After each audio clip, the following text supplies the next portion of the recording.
We are live. Good morning, everybody. This is the American Supply Association's Mike Miazga. We welcome you to another one of our ASA COVID-19 Recovery Town Hall series. Over the last 3 months, we've been very fortunate to get an inside look to our ASA member distributors, manufacturers, and manufacturers reps, how they're dealing with the pandemic and coming out of the pandemic. And we've got a real treat here this morning. I'm joined by the president and CEO of the National Association of Homebuilders, Jerry Howard.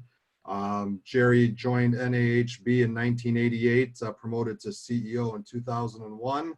Good morning, Jerry, and we thank you very much for joining us. Oh, it's great to be here. Thanks, Mike. Hope all your members are doing well. Awesome. So we're going to do things a little bit differently. In anticipation of Jerry coming on, I reached out to a variety of our member distributors and asked them what questions they would like to ask Jerry related to the building industry, home building industry, and we were flooded with responses. So if it's okay with you, Jerry, I'll tee them up and you hit that 350-yard drive right down the center of the fairway. I wish that I could hit any drive anywhere. I'm the worst golfer in the world, but how about if I just try and hit a 90-mile-an-hour serve with the tennis racket? Sounds good to me. We'll start it off. The regional, what are you seeing from the home building side, regional impact of COVID, and are certain areas suffering more than others, and which ones are coming back more from what your membership is telling you? Well, I think it's important to point out at first that prior to COVID, we were going into what we believed was going to be one of the best years we've had in the 2000s, and we were really doing very well. In fact, our home builder index, our confidence index, was over 70 points on a scale of 100. When the COVID hit, it had its single largest drop from 70 down to 30 in 1 month's time. And so we were very concerned. I was meeting daily until we became virtual, and then I was meeting virtually daily with our economics team and looking at their forecasting. And we were very concerned about how bad things would be. We had originally forecast that we would go into the tank for the entire second quarter, most of the third quarter, with a beginning recovery in the fourth, and then a stronger recovery in the first quarter of next year. Well, the situation has played out much better than we had anticipated. In fact, we are seeing our confidence index went right back up after the first month of COVID. It hasn't quite gotten to 50 yet, but it's up to 37 or 38 last month. It's coming out again next month. It'll be announced. It'll be announced at that time. But I think what was the main factor for us, Mike, was we were incredibly successful in most states across the country in having residential construction classified as an essential business. There were only 5 or 6 states that said we were not essential. And so those are the states that are still suffering the most. Illinois is one, New York is one, New Jersey is one, Vermont, Washington State, Oregon, and I think Michigan. I think those are the ones that did not, and they're the ones that are still slower recovering.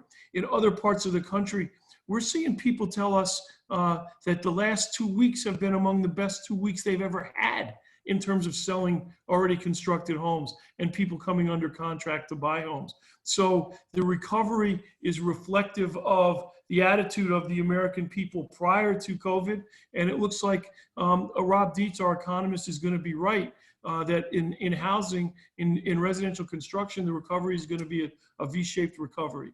So the areas of the country that are lagging, that are going to lag, are those that put less of an emphasis on residential construction, and those that are going to come out of it first and faster are the ones that have seen the importance of housing affordability and the importance of construction to both their societal fabric, but also the fabric of their economies. Let's talk about labor market a little bit. So what are you seeing in terms of builders, and where do you see the unemployment headed? are there enough people there to meet the demand, right? I mean, you're talking about a nice recovery coming up in certain places. Is there enough, enough people out there building the homes? Well, prior to the COVID recession, labor was one of our biggest headwinds. There was a shortage in labor to the point where the industry as a whole was banding together and creating job training facilities and working together to get people into the industry. If there is a silver lining in anything that is as terrible as the COVID pandemic, it is that there are going to be a lot of people now in the job market. And unfortunately, for a lot of those people who worked, say, in family-owned or small business restaurant industry, those jobs won't come back as quickly. Whereas people can look at their friends and peers who were in the construction sector and say, hey, that was considered an essential industry. My next door neighbor wasn't out of work for 3 months and they're going great guns. Maybe I ought to get into that industry. So the silver lining may be that our sector, which was not the most appealing sector for a lot of people to look at to work, may have gotten some of its luster back, and we plan on capitalizing on that. Right now, of course, with people just getting back to full scale, I'm not hearing that labor is an issue, but if we get back up to where we were prior to the recession, the COVID recession, then I think, yeah, we'll have a challenge. Fortunately, this time we have a way to possibly address that challenge. Single family versus multifamily right now. What's the short-term view, and stretch it out a little bit more, end of the year and into 2021? Right now, and probably through 21, I think you're going to see a faster uptick in single family. And I think there'll be a significant increase in demand for single family housing, either to rent it or to buy it. And the reason for that is simple. People who have been living in urban areas have been quarantined in their urban apartments now for 3, 4, maybe some of them going on 5 months. And they're thinking, wow, a backyard, maybe a house with a dedicated home office, maybe a house with a small workout facility in it. Sounds awfully good compared to these 4 walls I'm looking at right now. And we're already actually seeing that in spades. We've seen during the recession, a lot of people coming from the urban areas and buying in some of the outer suburbs and even some of the exurb areas already. And I think that that's a trend that's going to continue. We had one distributor, one of our distributor members up in the upper Midwest said this company got killed in April, but he saw a nice recovery in May. They're expecting a couple more real busy months, but he's fearful of a softening in Q4. What are you hearing for the next 6 months overall? No, actually, I just met yesterday with our economist, Dr. Rob Dietz, who, if I may say so, I believe is the best housing economist in the country right now. And Rob and I talked, and he's actually revising his forecast upward. He had always believed that in Q4, we would really start to get back to full steam. And now he's thinking we might get back to full steam in Q3, Q4, and Q1 of next year. He's looking there. He's very, very bullish. The same distributor is saying that seen a lot of residential work at the luxury end, and then at the affordable end, he's kind of worried about the in the middle work, and then in the hospitality sector as well. Is that kind of what you're seeing, or what's different? You know, you never really have to worry about the luxury end. Wealthy people will always have money. Even during the Great Recession, there was a time during the Great Recession when we were down to about 330,000 or 400 housing starts a year, 400,000, and almost all of them were in the luxury end. Rich people will always be able to buy. The affordable housing sector is the one that we're very excited to see an uptick in, because that's a problem that our country really needs to address. I think there will be pressure that if you're building housing that's affordable and that market starts to gain steam, some of the existing housing that people are living in that first-time home buyers may have bought 4 or 5 years ago, right after the Great Recession, they're now ready to move up. That will motivate, and that will become the engine that drives the mid-range housing. So right now, Rob and I are very bullish about the residential construction sector across the board. if anyone any of our viewers here go to AHR Expo, they go to the Builders Show, they go to KBIS, new technologies all over the place. It doesn't matter what the product is these days. There's something where, connected, smart home technology. How, from your observations, how quickly are builders embracing these new connected and forward-thinking technologies? First, I neglected to answer part of your question, the last one about the hospitality industry. Sure. And my experience in that is based only on my participation on the president's advisory panel to restart the economy. I know that people in the hospitality industry, whether you're talking about restaurants, hotels, cruise ships, resorts, are very concerned, but they're working really hard to develop the new standards. And I think you see that already in the announcement that the Disney people and the Universal Studios people and even the Las Vegas casinos are finding ways to reopen. I think it'll be a little bit slower recovery in hospitality than it'll be in residential construction, but I think that they're optimistic that they're going to get there. Now, to your other question about technology, during the Great Recession, prior to the Great Recession, technology, energy efficiency, all of the notions of the new modern American home prior to the Great Recession were really only in the market for the very wealthy. They were the only ones that really seemed interested in it. As we came out of the Great Recession, we found that the demand for those types of things was very, very much more pervasive in terms of the overall housing market. Obviously, at the very lower end of housing affordability and affordable housing, people are concerned mostly with having a decent, safe, sanitary place to live. But once you got into mainstream market rate housing, first-time home buyers, we were starting to get a great deal more questions about technological advances that would improve the quality of life in the homes. And I think builders are very, very entrepreneurial, and they will adapt to whatever the market demands. And the market was demanding that, and builders were putting more and more of that kind of elements into their homes. I think you're going to see that continue. I think that one of the things you're probably going to see a demand for now, I already mentioned, you're going to see demand for home workout facilities. Obviously, connectivity for home offices is going to be in greater demand. But I also think you might see a demand for indoor air quality stuff based upon the outcomes of the COVID virus. Builders will adapt to whatever the market puts in their plate, and I think you're going to see a significant advancement in that arena. How about any new construction materials you're hearing about being implemented on the horizon that could change the way homes are being built? Well, when you talk about housing affordability, you have to look at, obviously, the efficiency in construction practices along with everything else.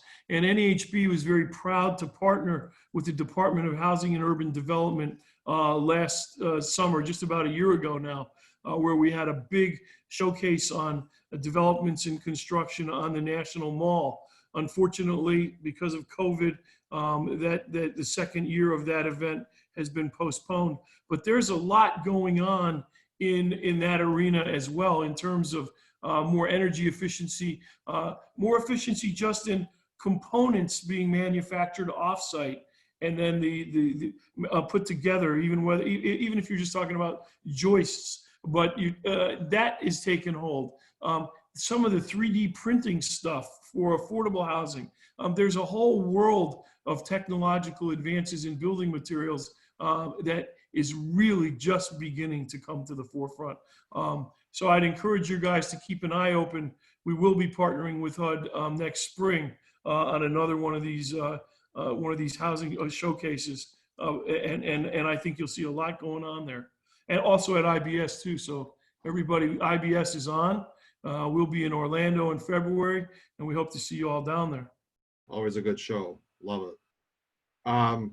We got another Midwest distributor. He said the local HBA decided to go ahead in this month with their parade of homes.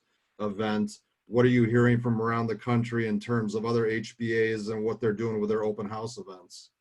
Yeah, that's a great question, and it's something that we've really kept our eye on. Unfortunately, some of our local associations, and we have approximately 700 of them, had events that were planned for the time period where we were all quarantined. Those have been rescheduled for the most part, and those that are having them now as we're coming out of quarantine are reporting back to us that they're very successful.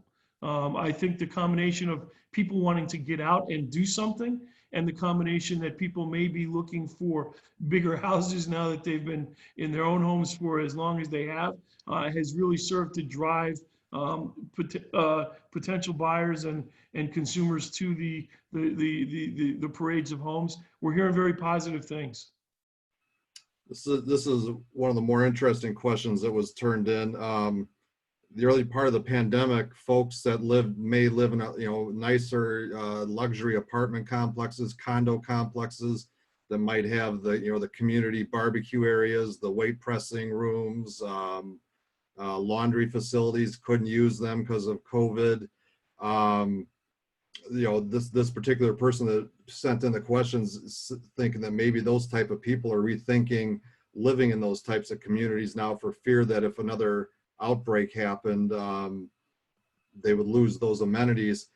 They want to know, how should a builder and a developer respond to some kind of concern like that? Smaller houses, pools, and maybe even under 55 communities, under 30 communities. I haven't heard of any, the under 55 or the under 30 communities coming up yet, but we're still, in the pandemic, and some of the reactions haven't even taken place yet. I do think, as I mentioned, that we're already seeing a lot of people that had gone into either luxury apartments or condominium living are now thinking, I want a single family place with some of these amenities of my own. Now, whether or not everybody's going to be able to afford to build their own pool, or whether or not it even makes sense in some geographic areas, that's for them and for the market to determine. But I do think, I really do think that in terms of what people are going to look for and want in their homes, that this pandemic will leave a long-lasting mark on that. And I know that our consumer economists and consumer economists in throughout the residential construction sector are starting to analyze it and see where the market's going to take us. Do you see an exodus from crowded big city urban living to the suburbs? Already seen it. Yes, already seen it. In the New York metropolitan area, in the California, in Texas, we're seeing people say, maybe living in the convenience of living in the crowded cities isn't worth the inconvenience when something like this happens, or the fear that this virus is generated. So yeah, we're already seeing that, and we expect it to continue. Foreclosures, they're up, and what impact do you see them having on new construction? I actually believe that the underlying base of the economy was so strong that once we get out of this COVID recession, that you will see some significant decline in foreclosures. And I think the economy and the housing sector and the housing finance sector will get back to a very healthy condition relatively quickly. We talked about new products, new technologies a couple of questions ago. Because of the pandemic, do you see homeowners maybe wanting more indoor air quality products installed in their homes? I think that's a very strong possibility, and I know that there are companies that are trying to create a market for that already. So yeah, I do think that's a very real possibility. Now, this morning on Fox Business, they said mortgage loans up 8% here year over year. Mortgage applications up 13% from last year. How long do you see low interest rates for mortgages, and are there going to be any modifications on mortgage requirements going forward? I don't see interest rates increasing anytime soon, but understand that some of these mortgage applications are refis. A lot of people right now are taking advantage of We thought we had historically low mortgage rates during the Great Recession. They're even lower now, and I think you're seeing a lot of refinances. But you are seeing, as I mentioned, as people are being let out of their houses, people are saying, I want to move. So I think that that's a very good sign. And obviously, the more demand you have, ultimately rates will creep back up. But right now, they're so historically low that I don't see mortgage interest rates being any kind of a headwind for the housing sector for a while. You anticipate any shift on the number of custom versus spec homes coming out of this? At this point, no. I think you'll start to see spec homes taking into account what the market demands. And so, no, I really don't see any major shift in that divide right now. No. And we'll let you get out of here, Jerry, with this last one. What do you see as the biggest challenges facing builders right now, and how can ASA member distributors help in that regard? Well, I think as we come out of the COVID-19 virus, the biggest challenges will remain the same challenges that were there before the virus, and that is overregulation, which results in a very, very serious housing affordability issue. And housing affordability is defined differently than affordable housing. In Washington, D.C. and in state capitals, when you talk about affordable housing, you're generally talking about subsidized housing of one type or another. We're talking about the affordability of market rate housing for the average American consumer. And I think that all of us that are involved in the industry need to drive home the fact that overregulation is what led to the homelessness crisis, which has been exacerbated by COVID-19. And the sooner that we get back to a more reasonable standard of regulation of that residential construction industry, the faster we'll be able to house our people appropriately. So your members and everybody in the industry in general, we all need to sing from the same hymn sheet as we get closer to November and the massive election that our country faces. Jerry Howard, I appreciate you taking a couple minutes to talk to our members here today. A ton of tremendously useful information, and again, another example of stuff that's going to help our members here coming out of this the pandemic crisis. Enjoy the rest of your day, Jerry. Thank you. Stay safe, everybody.